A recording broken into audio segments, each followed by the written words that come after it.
Naomi did it. Wow. And the reaction, the promo, absolutely phenomenal. We're going to talk about that and more. This is Wrestle Extra.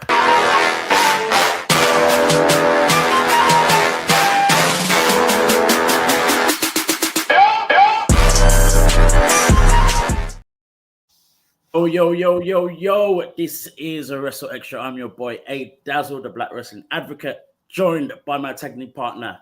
Say his name, he will appear. The professor that is Gerard Bonner. Friday night shocker. Not even Friday night SmackDown. Friday night shocker. As Bianca Belair confronted Naomi. And Naomi, after such an emotional exchange of words between the two ladies, Naomi admitted that she, in fact, did attack Jade Cargill. Gerard, before I even say anything more, you give me your reaction when seeing it all play out. How shocked were you that Naomi eventually admitted it, and just the way the two of them just played it out? Like, what was your reaction to it all? You know, I think we're going to continue for a few weeks now to have a "Where's Mex? We wish Mex was here" moment, because for years, Mex has talked about character development for Bianca Belair. And what happened Friday night, you know, there's been just a lot of use of this term lately, and it's been appropriate. Cinema. Absolute cinema. Now, here's what I think is special about this. We've usually reserved that cinema conversation for all things bloodline. Right. And some would argue bloodline adjacent because of Naomi's connection, but this really has nothing to do with the bloodline at all. We are seeing women step up to the plate and give us compelling storylines. And here's what's wild about this whole concept. In an era where, you know, you've got the most viewed social clip in WWE history being The Rock and John Cena, you know, turning on Cody Rhodes, that same night was this whole unfolding of this Jade Cargill saga, which was massively big. And so we could make the argument that right now, at the same time, we're seeing the most prevalent men's story in wrestling and the most prevalent women's story in wrestling, all happening in WWE, all surrounding people of color. This situation with Naomi, Jade, Bianca was incredible. It was incredible. I don't know who's sitting in writing rooms these days. I can say that one way or the other, whether it's writing rooms, whether they let them kind of put this together themselves, this was authentic to our community. And I need people to understand this. Other communities might have discussions and disagreements a little bit differently. But the way we roll, that's exactly how it was rolled out. You know, with emotion, with tears, with screaming, with attempts to convince.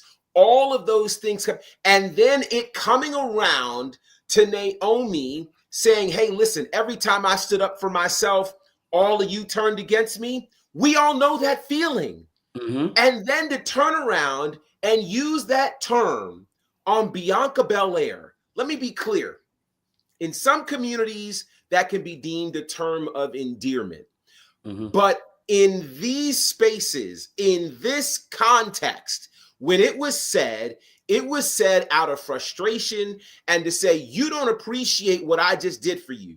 I put all this on the line for you so you could keep your tag titles, so you didn't have to give up things. And our friendship was first. It mattered. And here it is. Bianca just turned, and yeah, it was on.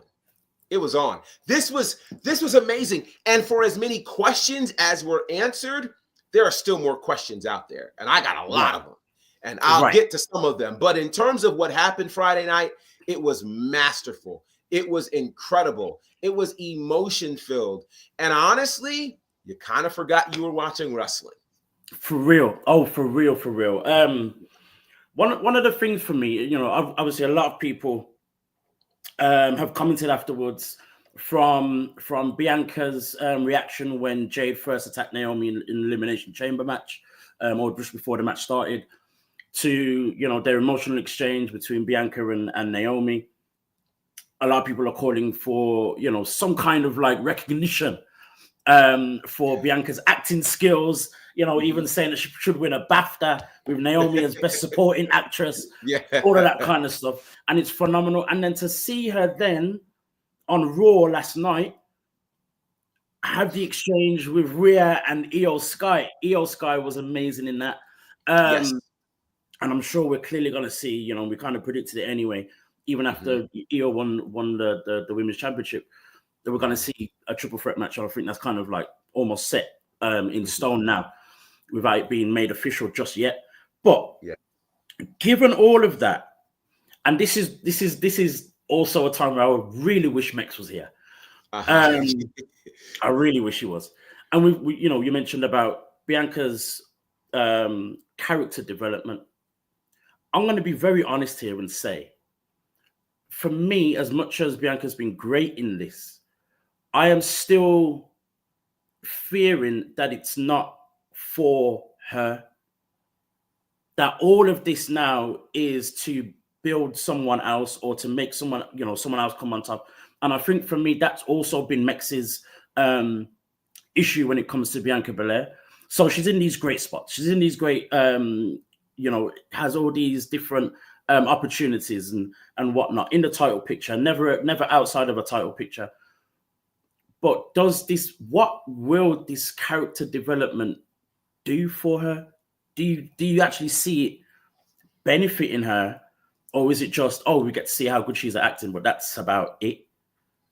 I think we have to define what the term benefit means in this context. Okay. Because at this point, she's already accomplished more than most ever will. I mean, you're talking about somebody who's undefeated at WrestleMania. You're talking about somebody who has still the longest reign for the modern era of any woman in the WWE in terms of the WWE Women's Championship. You're really looking at a special time and a special athlete with Bianca Belair. So we have to ask the question in terms of benefit. What does that look like for her? Does it mean another championship? Does it mean another #1 ranking? I mean, she spent the last year out of the singles picture, yet with championships, of course, being the women's tag team titles. So everywhere she's gone and everything she's done, she's elevated it. She made the tag team championships matter in an era where everybody was saying they were cursed, right? We elevated multiple tag teams in the process. We saw the rise of the Meta Girls thanks to these tag team title matches that Bianca was involved in. So in terms of does Bianca benefit, the ultimate answer is yes. And here's why. Because, if you raise the stock of the people around you, now you've got more rivalries. Now you have more potential and opportunities. So we're looking at it because there was once a space where we were like, who's left for Bianca to fight? There was only one match we wanted to see. It was Bianca and Rhea. Jade shows up. We're like, Bianca Jade dream match, but we realized Jade wasn't quite ready to go one-on-one with Bianca, who keeps getting better. So what do? You now create a situation where we could potentially see Bianca Naomi. We could see Bianca Jade. We could see Bianca Rhea. We know we're going to see Bianca Io.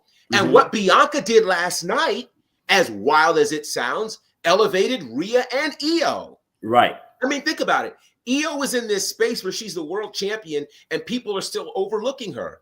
And she's like, no, you're not going to overlook me. We've not seen an Io Sky like that before. We haven't seen a vulnerable Rhea Ripley like this before. And I don't mean like the Liv Morgan kind of vulnerable.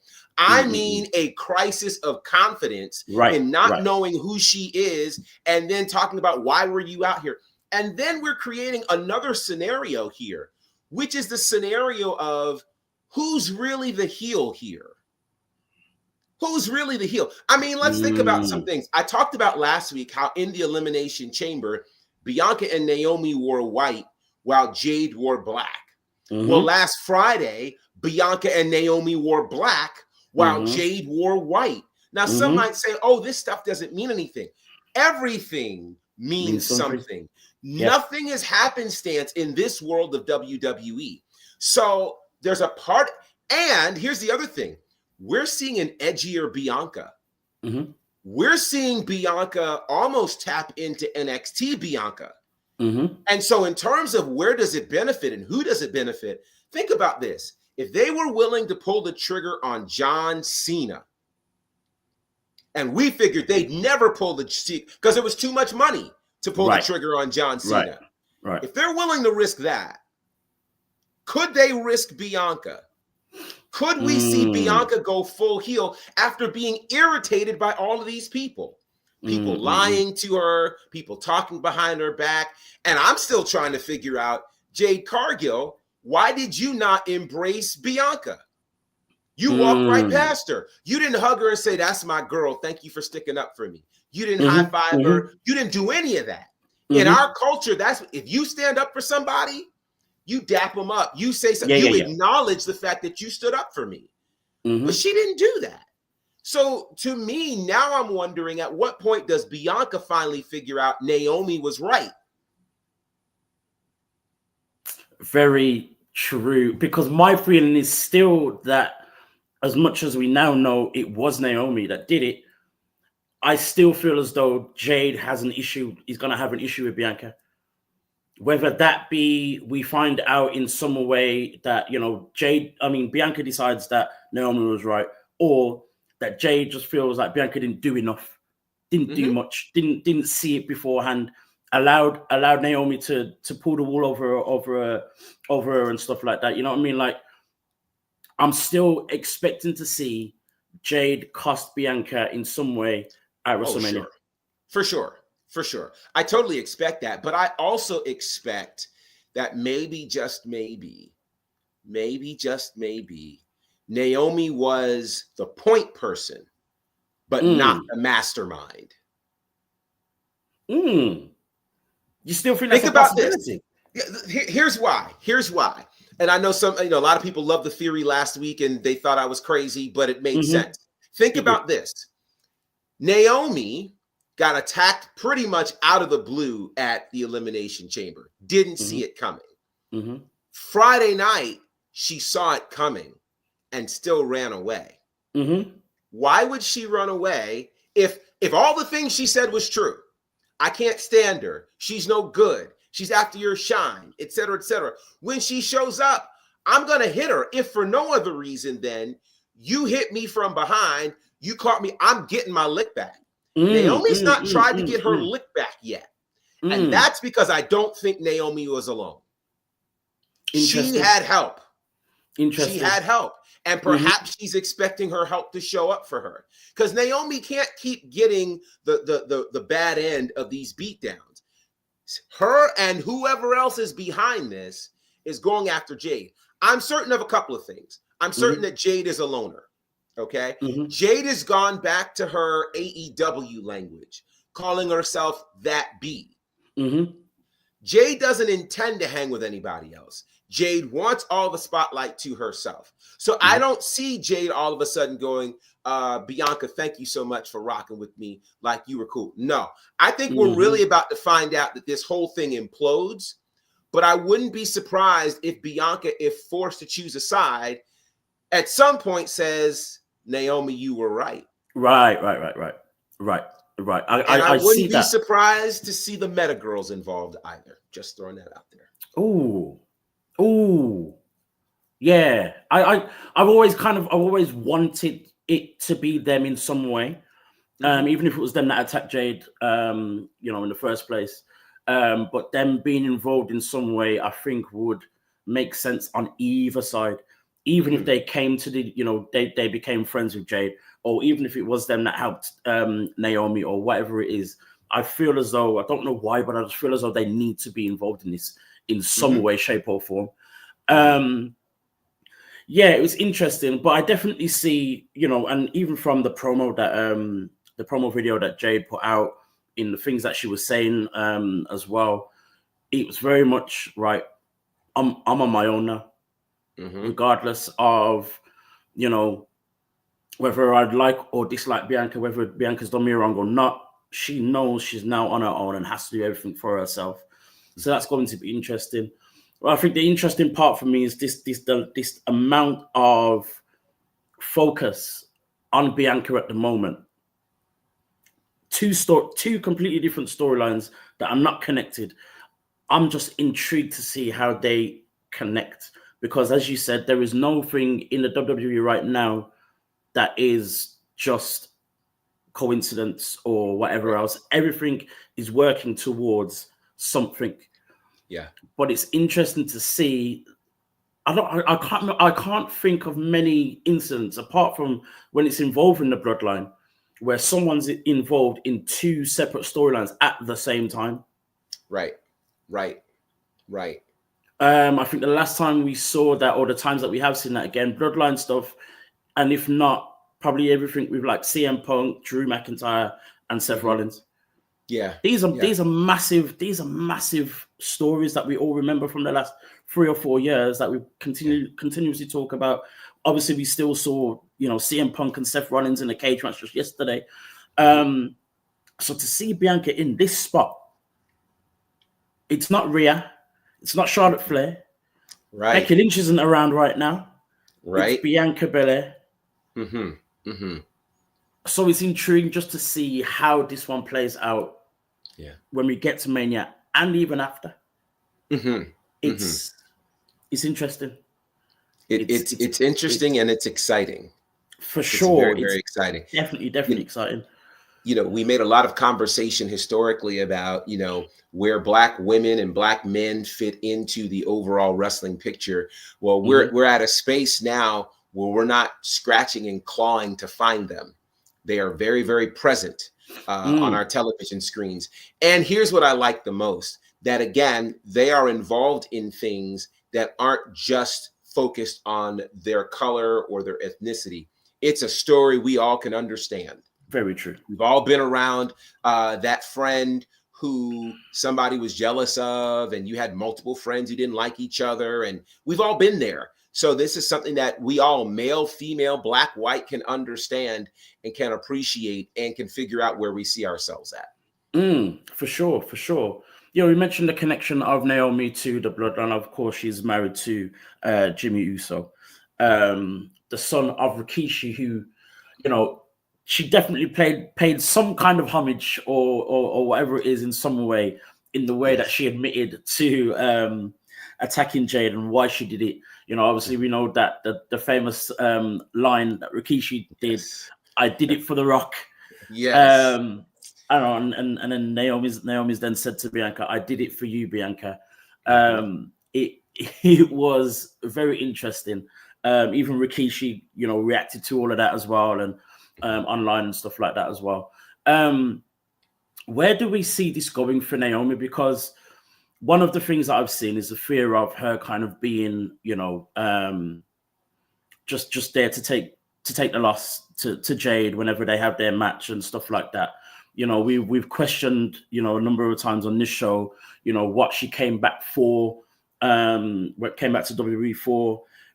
Does this put her in a good place, or could she end up kind of possibly dropping down the pecking order, so to speak?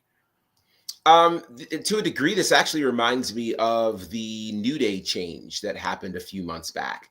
We kind of wondered what was going to happen with the New Day, because this was a totally different look for them. And it took them a second before we saw them in matches, but now we're seeing that they can't lose. They keep finding new ways to win. I think exciting about this space for Naomi is we get to see a side of her we've never seen before. We've never seen an angry Naomi in the ring. And I think we get to see something that, quite frankly, nobody else has done. Naomi gets to be the first WWE superstar to pin Jade Cargill's shoulders to the mat. I said it. It will happen. And when it happens, we will then go, oh, snap. This is the Naomi we've been waiting for. It's the one. Naomi has not had the big win that we've wanted her to have here since returning to WWE. She's had great moments. We're even excited that she got to be a tag champion, but she got to be a tag champion kind of by filling in, not by being a challenger and winning those tag titles. You know, she has played the role for a lot of people for a long time. If there's anybody who deserves their time in the sun right now, it's Naomi. Does she do it alone? Does she pull together a faction of women? I don't know how she's going to do it, but I am certain that she's not doing all of this just to be able to collect the check and say, okay, I'll pass the baton to so-and-so and so forth. No. Somebody's going to pay. And I think Jade Cargill will be the first of many, because at some point we're going to get to a Naomi Bianca moment.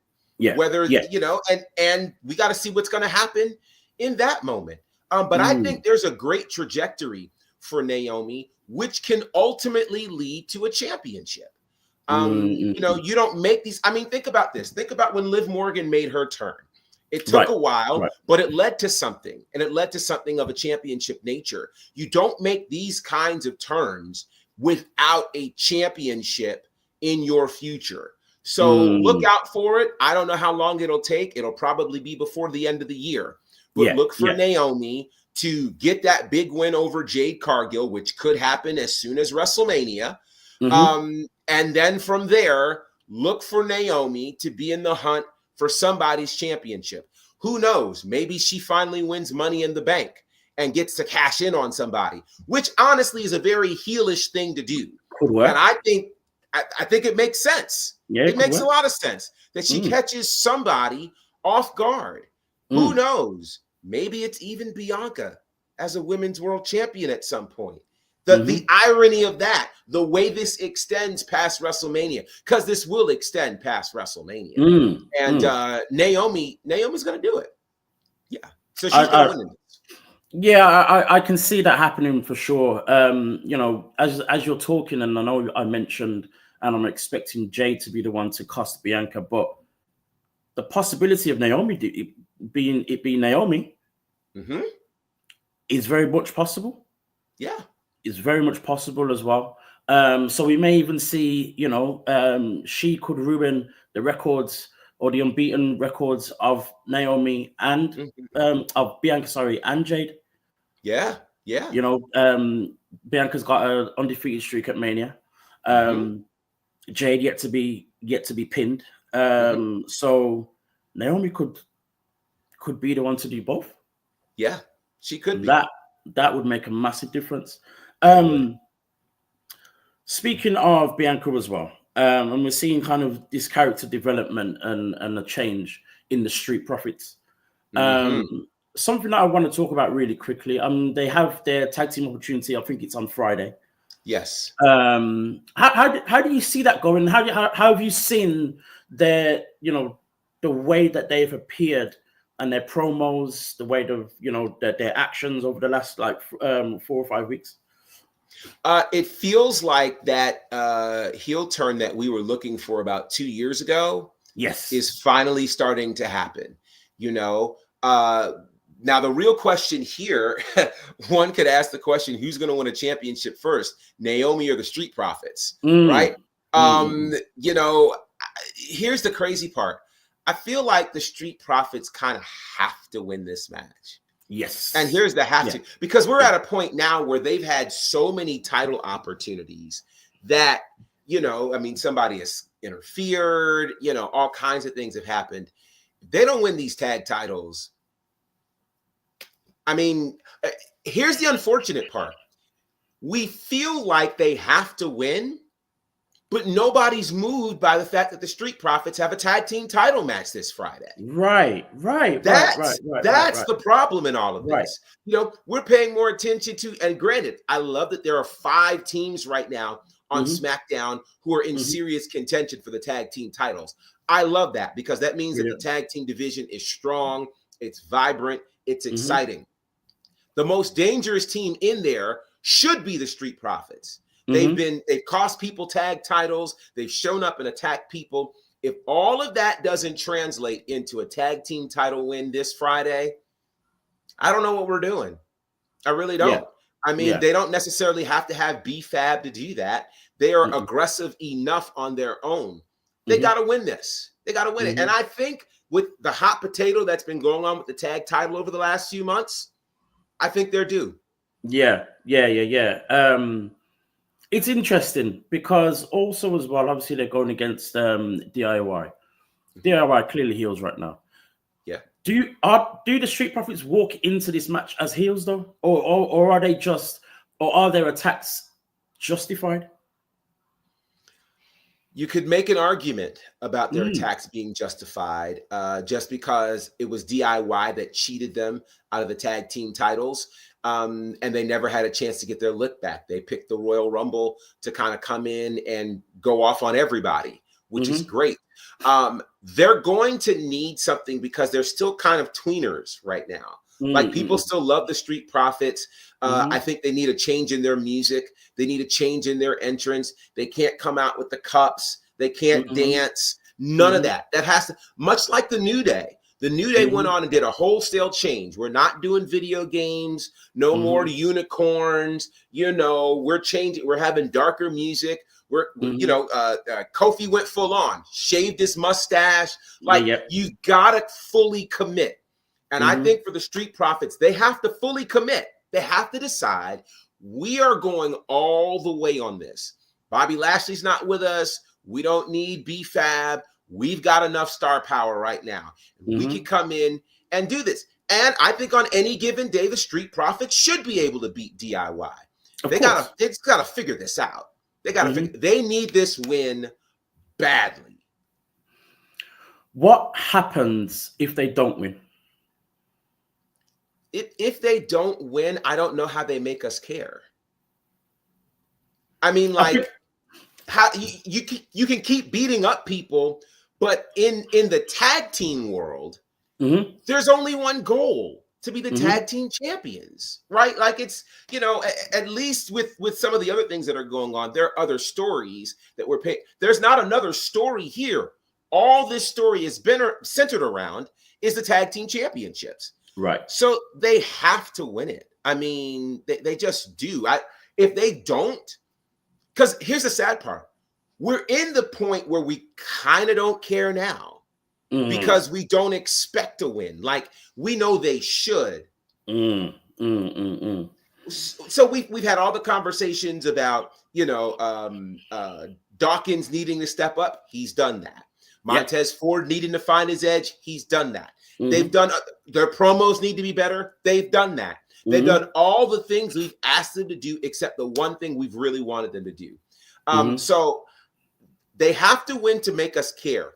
If they lose, then they just need to go ahead and break up. I'll just say it. They just need to break up. If they're going to lose, they need to just part ways because they've tried this so many times. And how many more opportunities do you need? This is the point for me.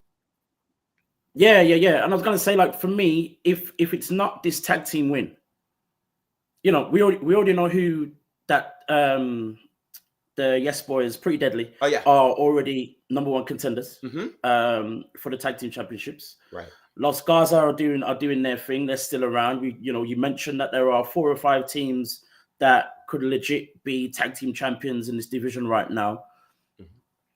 If the Street Profits lose, is it going towards? Because for me, there's two things that happen here. It's either they win and they carry on as tag team champions, and we get them back as tag team champions, and we keep going.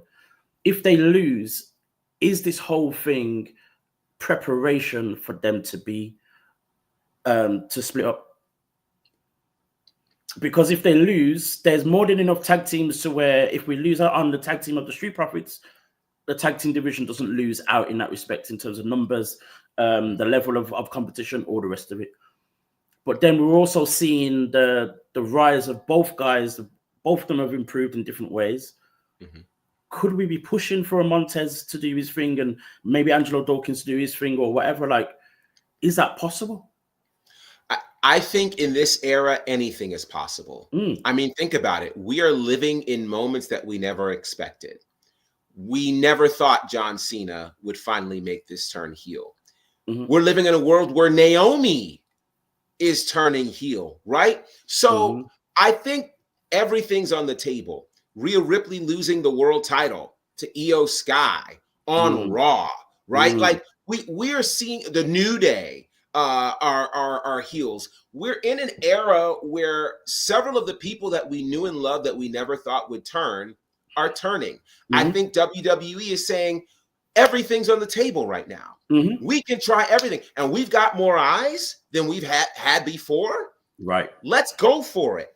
So I think if the Street Profits don't win the tag titles, they have to become frustrated with each other to go, this isn't working. It's not working. So I wouldn't doubt it. That's, to me, the only next option. If they lose, they split up and go their separate ways. Now, I personally don't think it has to be a Montez Ford versus Angelo Dawkins program. We don't need that. We just need a moment where they're in the ring together, or maybe even backstage. They're frustrated and they go, we're tired of losing. Maybe this isn't working. No, I don't think this is working. We just need to go our separate ways. I appreciate you, brother. Thank you for 10 years. It's been great. Godspeed. And maybe they meet somewhere down the road. But we don't need, again, your traditional tag team breakup. Now they fight. That's not necessary. If they're not going to win, they just have to say, it's not in the cards. Time to move on. Interesting. I feel as though if they are going to break up, it would need to be something like that. Not necessarily then turn into a long-term feud necessarily, but at least someone gets frustrated, attacks the other, and says, "Right, I'm done with this." Yeah. You know what I mean? Yeah. And then they go their separate ways. It doesn't have to be an all-out, like I said, longed-out feud or anything like that. But yeah, it's interesting. I think I would rather see them become tag team champions again than have the split. Agreed. Because as you said, they've done all the different things that we've wanted them to do as a team in order to be different, to change, to elevate, and all the rest of it. So I want to see that with them as champions. Yeah. But at the same time, they're both in a very decent position, especially after improvements, to do the singles thing as well. So that's going to be very, very, very interesting. Moving away from WWE, but we're still talking about people developing their characters from face to heel that we never expected and didn't know we wanted, and now know that we need. Is Ricochet, of course. Crazy match between him and Swerve.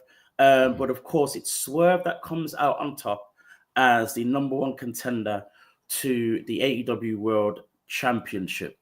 The very interesting thing, coming away from Revolution, many saying it was, one of the best shows AEW have done in a year or so, or whatever. But the asterisks above the compliments is that main event. Apparently the main event, was a shambles, didn't work. They made the wrong move with how it ended as well, and all this kind of thing. But then we now have Swerve breathing down the neck of Jon Moxley.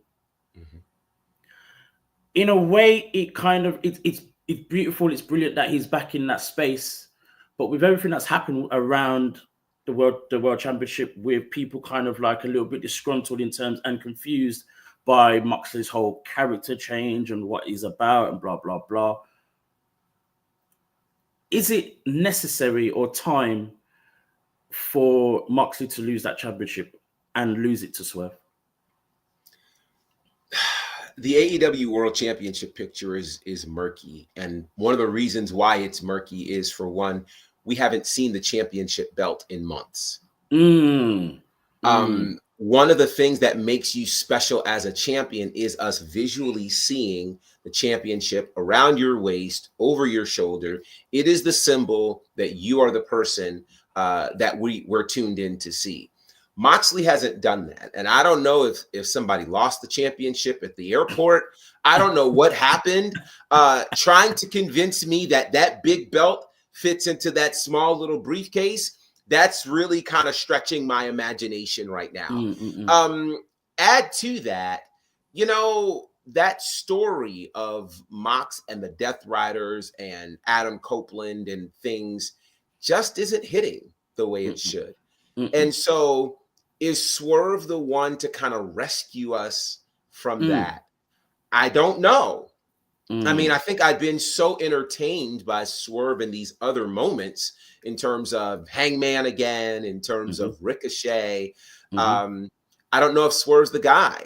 Now, you know, there's a bit of irony because if things go like we think, it could be Swerve and Moxley at Dynasty in Philly, you know, the same pay-per-view where he won the World Championship last year. You know, I'm sure they will play that back. I don't know if Swerve ends up being the guy to beat Moxley since Moxley has all of his Death Riders and we don't know any friends that Swerve has. Right. I would love for Swerve to be the one to be the savior in all of this and rescue AEW from the Death Riders. Will it happen? I don't know. It's hard to predict which ways AEW will go in these kinds of moments, but the optics of it would be amazing. A black man saving that company, I like that. I like that a lot. And given all Swerve has done, you know, you could make the argument that certainly in the last 2 years, Swerve has been more AEW than Moxley has. Yes. So in that case, do we want to see, you know, again, a Mox Cope 2? No. I mean, Mox Christian? No. If somebody's going to rescue us from the AEW World Championship debacle that we're in right now, honestly, Swerve's the best guy. I don't want it to be MJF.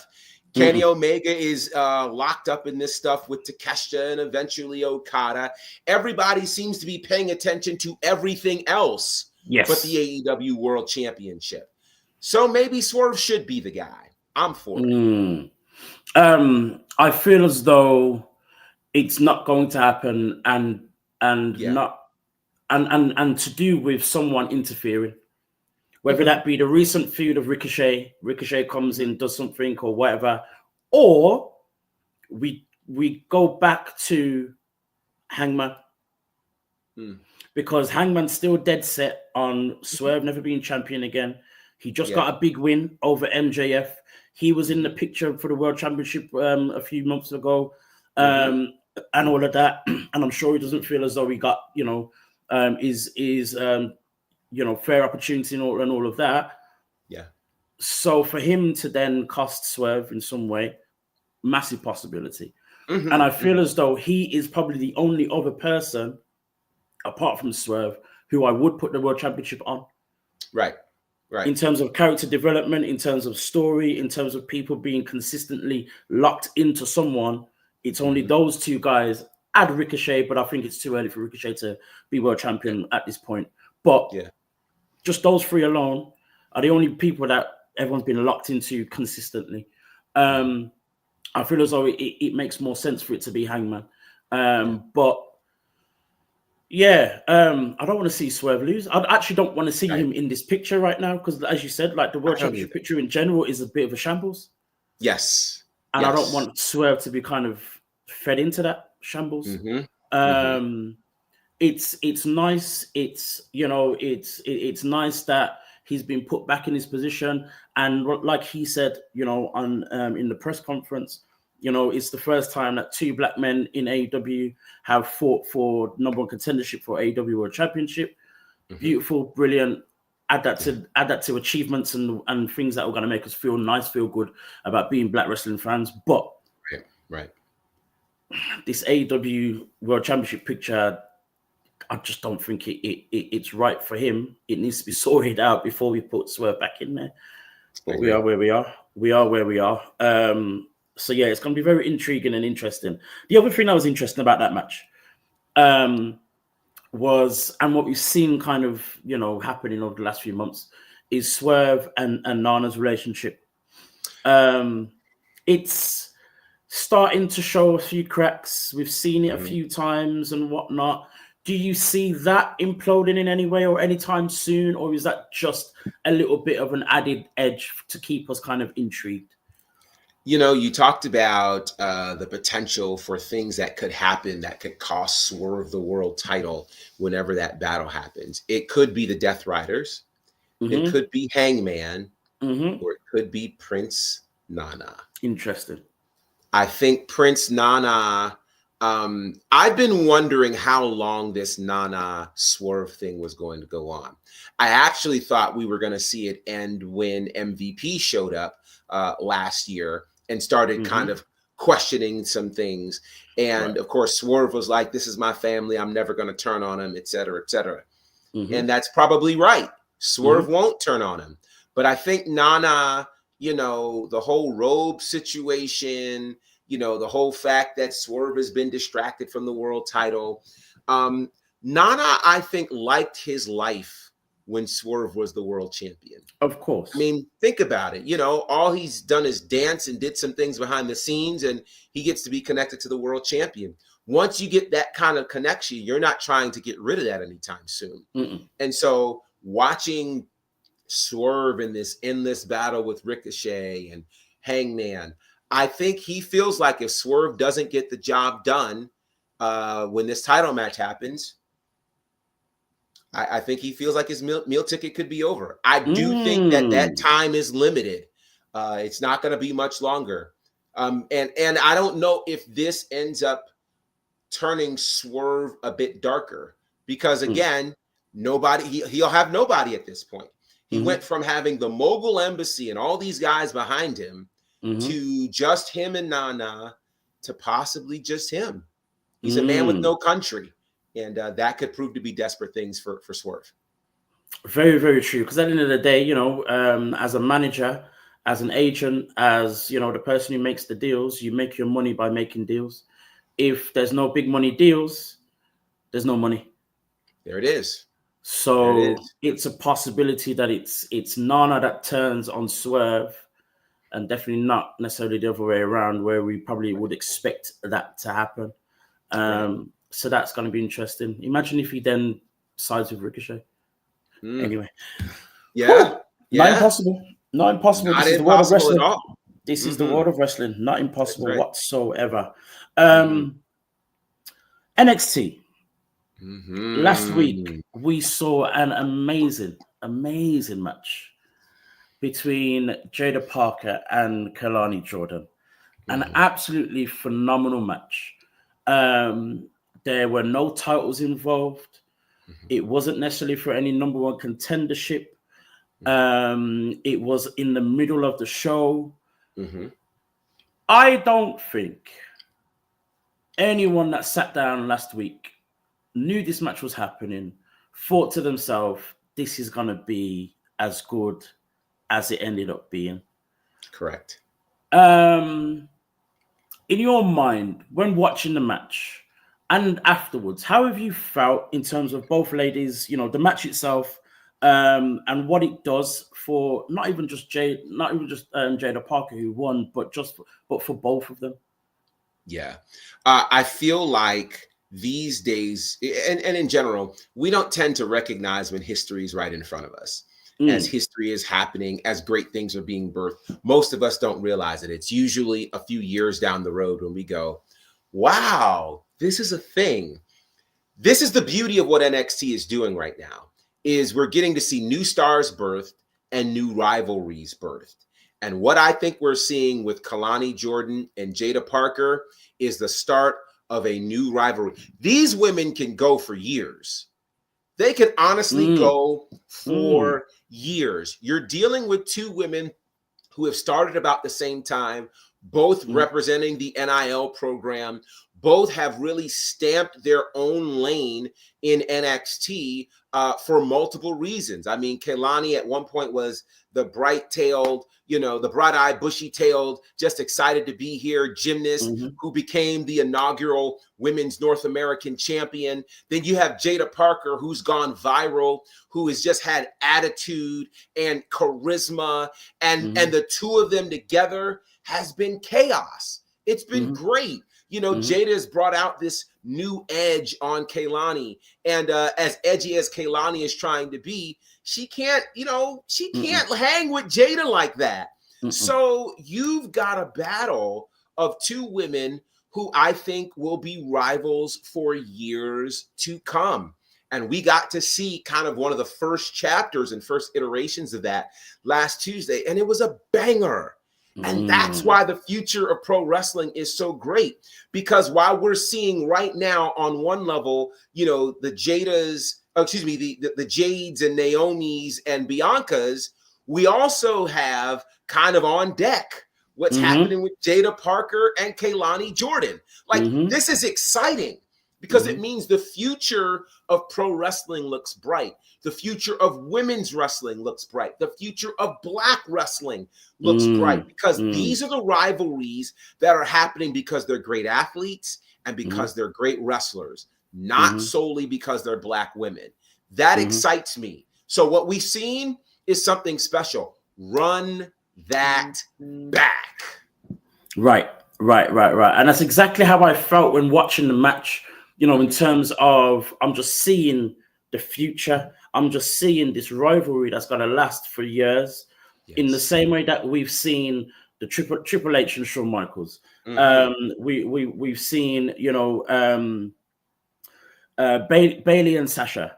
You know, we've seen Charlotte and Becky. Like, we've seen rivalries develop over time, and whether they become friends in between, whether they, you know, break up again, whatever it is, the rivalries continue and continue. And I almost always remember in the same rivalries that I just mentioned, I remember the first time they broke up, or the first time they had a match, or their first feud.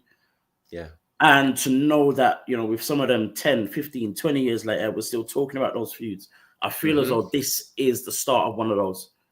Yes. And to see it developing from NXT, we're not even in main roster. We're not even in main roster yet.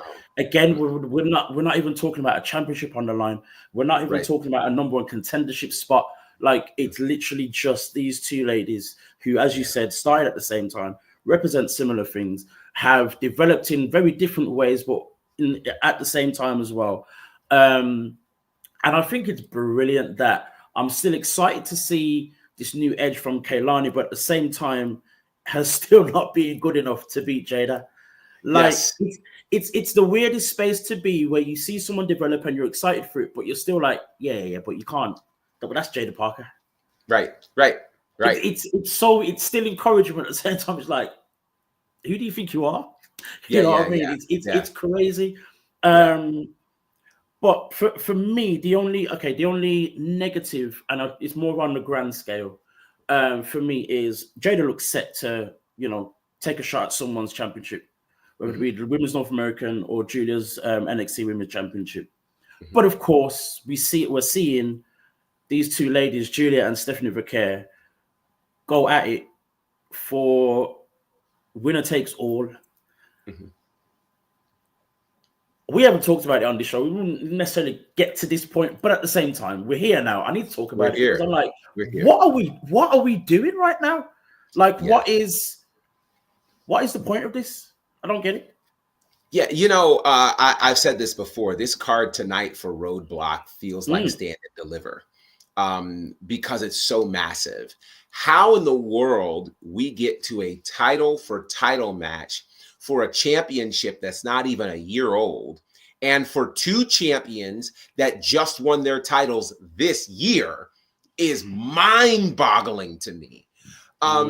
It says a couple of things. It says perhaps that the main roster is ready for one of them.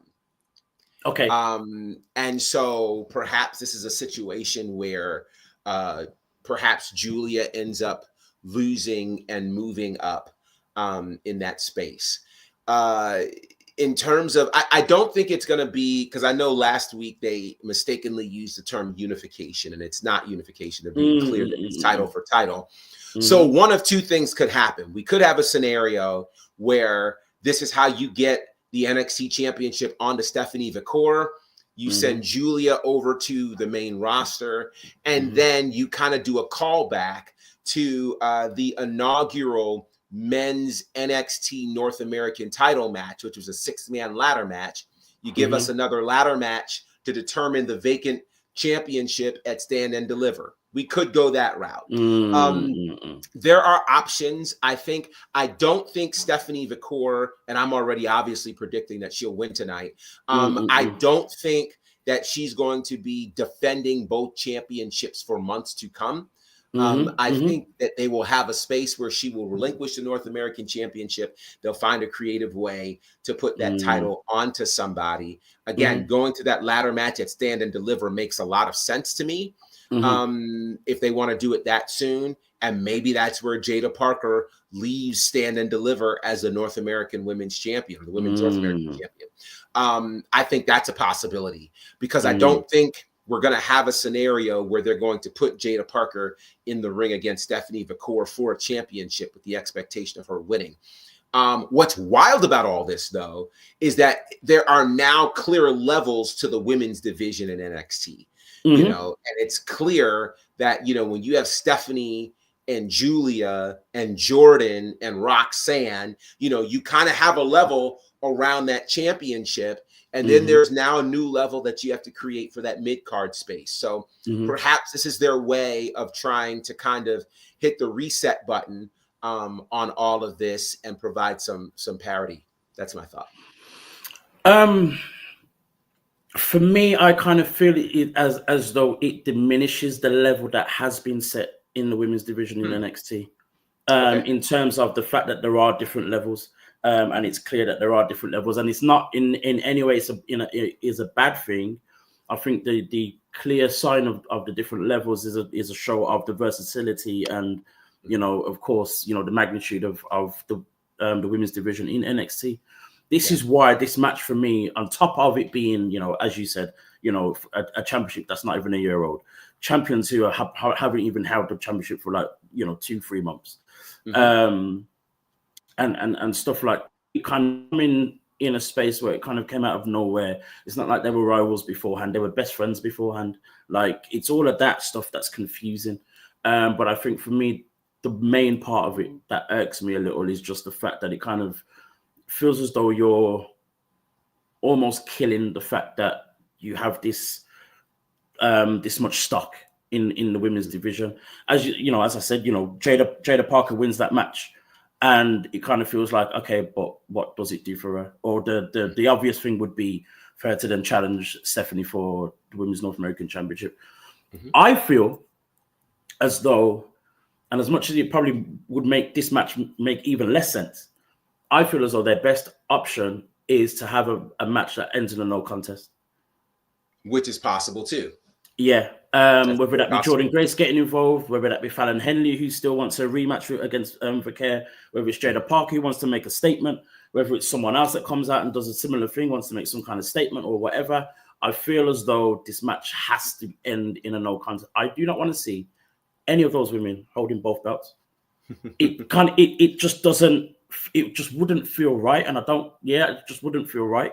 Again, way too early, not really making sense. It's not like it's needed. If that was in the men's division right now, I think I'd be absolutely fine. Because the men's side, things aren't quite, you know, haven't been quite great for a while, or the level of competition at the top, you know, kind of doesn't feel like anything's happening. Thankfully, you know, we've got Obafemi taking on Moose. And we said that, you know, before he even won the championship, we were like, okay, if he wins the championship, who will actually challenge him? Who's a realistic challenger to make you think, oh, he could possibly lose? And we said it had to be someone outside of NXT, or they bring someone in, you know, someone new in. Thankfully, his first contender's Moose. But in the women's division, like, there were loads of ladies that could challenge each other. Yeah. So for them to kill, or almost feel as though they're killing this whole thing, I don't know. It's a tough one. It's a tough one, but I think it needs to end in a no contest. I think Jordan Grace needs to be involved in some way, shape, or form. She's already come out and confront the two of them, and kind of like, you know, was in a position where she can choose who she faces. Roxanne's still around as well. There's that. Yes. But yeah, this whole champion versus champion thing is, just a little confusing. That's all. but still makes it intriguing to see how they play it out, what they do with it, and what their intention is. Speaking of Roadblock, as I just mentioned, Moose versus Obafemi. Is it possible? Is it possible? Is it possible that Moose walks out as the NXT champion? No. It's not possible. No. It's probable. It's going to happen. It's going to happen. If for no other reason than to set up the rematch at Stand and Deliver. Right. I think that needs to be the case, and I would make the argument that at Stand and Deliver could potentially be the swan song for Obafemi, and watch him show up perhaps the night after Mania on Raw. He's super ready now. I think there's talk there. I mean, there could be a plan, a program, a long-term program for him and Moose. But I think that this does so much. I mean, Oba is a great champion. Please don't mistake me. He's a fantastic champion. I think people have been ready to see Oba make the move to the main roster now for a few months. His reign as North American champion did all that it needed to do. I mean, he technically didn't have to be the NXT champion for us to see him as ready, but in doing that, it's been great. But Moose, his experience alone speaks volumes. So not that Oba couldn't beat Moose, but Moose looks the best we've ever seen him. I cannot get out of my mind that match that he had a couple of weeks ago against Lexus King. He did stuff in that match I've never seen him do. And I'm like, whoa, Moose is a problem. He's a real problem. And what better way to get Moose under the WWE umbrella than to have him as the NXT champion? It would send shockwaves through the wrestling world. And again, the era we're in right now, everything's on the table. Nothing is out of the realm of possibility. We've all said that a championship needs to change hands between these two entities for us to go, yeah, this partnership is really on fire. For a TNA guy to win the NXT championship, and there's a degree of precedence for craziness like this happening in NXT at Roadblock. It was a couple of years ago when the current TNA star, Nick Nemeth, shows up as Dolph Ziggler, taking on Braun Breaker for the NXT championship. We all were like, it's Dolph. Of course Braun's going to win. And our jaws hit the floor when Dolph Ziggler became the NXT champion and then retained the title at Stand and Deliver.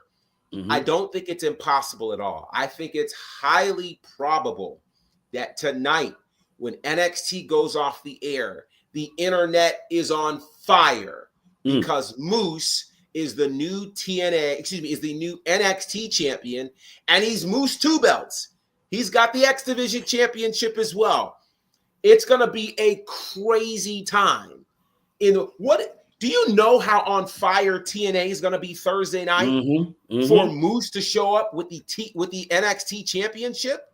Like, it's the possibilities here are crazy. TNA's got a pay-per-view Friday, Sacrifice, right? Like, there's all kinds of things and craziness that can go on between now and, of course, Stand and Deliver. And TNA's going to have another pay-per-view right before Mania. So, yeah, I think the craziness ensues tonight.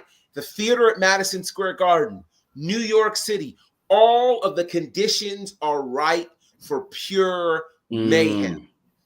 I think Moose needs a police escort tonight to leave the theater at Madison Square Garden with the NXT championship. That's what I think. I can see the system showing up as well, getting involved. I think that would make for great TV and great conversation the next day. Totally would. We've seen what's his name? Formerly Fandango. Obviously, he was in NXT. Oh yeah, JDC.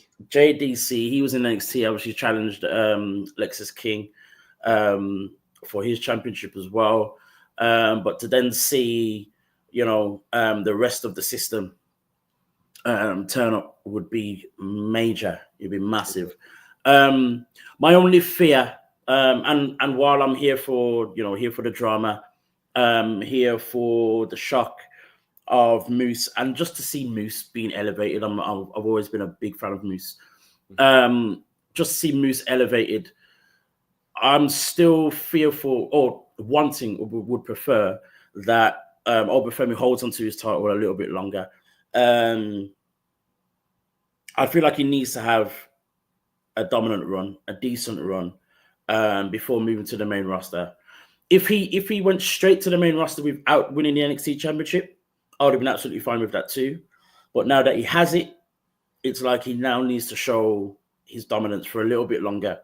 And I think adding Moose to that list of defenses is massive, while we're still kind of like building other people around in NXT, the original NXT guys as well. And it's very interesting. This last thing I want to talk, it's very interesting to see the change of attitude in Trick Williams. Trick Williams is about to turn heel, like that. It is happening. It's fully happening, and I think that's how we get back to Moose versus Trick. Not Moose. Sorry, Obafemi versus Trick at Stand and Deliver.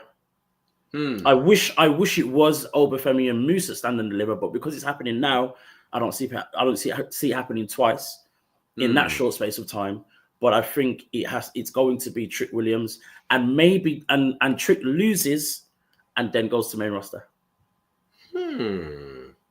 So I don't think Oba needs a dominant NXT championship run. He already had his dominant run as the North American champion. So he's proved, and I mean the matches that he had were, oh my goodness, just incredible. Outrageous. Now, is there a world where, I mean, there are so many forces that could work here. The system could show up tonight. But then there's that Trick Williams, right, who has not gotten his title rematch. Nope. Could actually cost Oba tonight. We don't necessarily need Trick versus Oba for the NXT championship at Stand and Deliver. True. We could have Trick versus Oba at Stand and Deliver without that, with perhaps as a number one contendership on the line. I think, again, think about Trick versus Mello last year. That had no championship connected to it. It was just the biggest story. And Trick, of course, would win the championship on an episode of NXT a few weeks later. I don't know. I do think at some point we need a Trick Oba rematch. But with Trick as full heel adds a different element to this altogether. And if they're fighting for the number one contendership, that could definitely be a thing. That's definitely Stand and Deliver worthy. And if it leads us to Trick versus Moose, I'm not mad at that. But I think that Trick Williams could inadvertently try to, cost the championship tonight in an attempt to keep it on the NXT side. And because think about this, Trick has had a number of mishaps as of late. Right. And all those mishaps have cost him. And so a mishap of this proportion causes a full-out war with him and Oba. And we kind of want to see that. So, yeah, I think Trick, this bad Trick could certainly work. He could cost Oba the title tonight.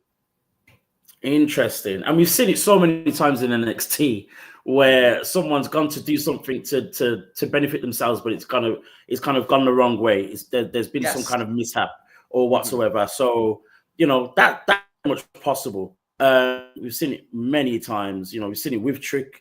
We've seen it with, almost every time we've seen it with Trick, which is crazy. So that's going to be interesting for sure. Yeah, man, Roadblock takes place tonight. We'll see what craziness happens on the other side. We've got the TNA Tag Team Championships on the line as well. I really think that's where the titles are going to change. Definitely going to see. I think we're definitely going to see that happen. Fraxium are going to come out and have 2 belts, 2 tag team championships by the end of tonight. I think that's certain. Wow. Certain. Wow. Yeah, I think that's a certainty. And then, yeah, man, just the exciting partnership between the two, the amount of, different things that have been happening on their weekly shows on TNA, on NXT. We've got, a few other events happening. As you said, Sacrifice is happening. There's going to be another TNA PLA before Stand and Deliver. Yeah, it's exciting. And then we saw Tessa Blanchard and Cora Jade working together. Wild. If Tessa shows up on an episode of NXT, yeah, we're done. Oh my word. Yeah, that would be a daring move. Wild move. I honestly think that we're definitely working towards that though. It's a certainty. I think it's an absolute certainty. I almost feel as though that may have been the reason or even a deciding factor of Tessa returning to TNA. Wow. I honestly believe it played its part. Honestly believe it played its part somehow. Wow. Yeah. Wow. Definitely. That's gonna be crazy. Yeah. Oof. Ooh-wee. I mean, if you're ready to bring back Hulk Hogan on every attempt. Well, after Raw and Netflix premiere, they kind of rethought that one. So of course, we'll see. Because if she shows up in Orlando, that NXT crowd is gonna let her have it. Oh yeah, of course. Gonna let her have it. Of course, for sure. We've heard it already. We've heard it already with the TNA crowd. So yeah, man, I think it's gonna happen. No, it's definitely gonna happen. But yeah, this we come to the end of our show. You have been watching WrstlXtra on the BWA TV YouTube channel. I have to remember what to say because I know it's different now. Yes. The new home. Episode 2 on this platform, but episode 195. We're almost there at 200. Almost. Wow. 200. Wow. That's awesome. Interesting. I need to work out the timing and what week that falls on, and that's gonna be interesting indeed. Yes. But yeah, Gerard, just tell the people where they can find you, where they can see you. If they don't want to just say your name and you just appear anyway, but just tell them where you're going to be. For sure. You can check me out at Bonnerfied across all of the social platforms. There's some really cool places you can check me out. Of course, as part of All Caribbean Wrestling, Saturday Night Vibe every Saturday night on Tempo Networks. We had another amazing show this past Saturday. If you're unable to watch on Tempo Networks, which of course covers 24 different Caribbean islands and has some placement in the States, you can always check it out on the All Caribbean Wrestling mobile app. Both episodes of Saturday Night Vibe are there right now, so you can go check it out. We've got some great things happening this weekend, which includes Casa de Fuego in Santo Domingo, Dominican Republic. That's happening this Sunday night. So that's going to be exciting, and that'll eventually be available on our mobile app as well. You can also check me out on Ashe Wrestling TV every Thursday night on the Ashe Wrestling YouTube channel. That is gearing up for a huge show. April 17th, kicking off WrestleMania weekend in Vegas, Ashe Vegas. It's going to be something very, very special. Also, you can check me out with Southern Honor Wrestling on IWTV, with the Nightmare Factory as well, on WWT Live, and of course on the Bonafide Podcast Network, great new podcast series that I have called Bonafide Conversations. Brand new episode dropped today, so you can check that out on Apple, Spotify, iHeartRadio, and at BonnerfidePodcastNetwork.com. You can check it out on all of those spaces, or again, simply just follow me at Bonnerfide. You'll find all of those things there. Or just say his name and he will appear. That part. Guys, don't forget to subscribe to the BWA TV YouTube channel as well to see us here every single Tuesday. You can also, of course, find me on Instagram, Black Wrestling Alliance. Of course, every now and again on X, BWA Dazzle. Guys, thank you for joining us, and we will see you again next time.